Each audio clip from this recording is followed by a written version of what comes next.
Hello friends, இன்னைக்கு உச்சி முதல் பாதம் வரை அத்தனை விதமான பிரச்சனைகளுக்கும் தீர்வு தரும் சங்குப்பூ டீ செய்யும் முறை தான் பார்க்க போறோம். அடுப்புல ஒரு கிண்ணத்துல 2 டம்ளர் தண்ணி சேர்த்துக்கோங்க. ஒரு 10 சங்கு பூவை கழுவிட்டு சேர்த்துருங்க. இது நல்லா கொதிக்கட்டும்.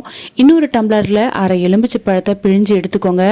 இந்த தண்ணி நல்லா கொதிச்சதுக்கு அப்புறமா பூவெல்லாம் எடுத்துட்டு அந்த எலுமிச்சை பழ ஜூஸ்ல இந்த சங்குப்பூ டீயை சேருங்க. சேர்த்துட்டு ஒரு ஸ்பூன் தேனை மிக்ஸ் பண்ணிட்டு இதை டெய்லியுமே காலையில வெறும் வயிற்றுல டீ காஃபிக்கு பதிலா இந்த ப்ளூ டீ குடிச்சிட்டு வாங்க. நம்முடைய உச்சி முதல் பாதம் வரையில் உள்ள ஏராளமான பிரச்சனைகளுக்கு இந்த சங்குப்பூ தீர்வு கிடைக்கிறதுங்க. மேலை நாடுகளில் இது மகத்துவம் தெரிஞ்சுதான் இந்த டீயை அவங்க டெய்லியுமே குடிச்சிட்டு வராங்க.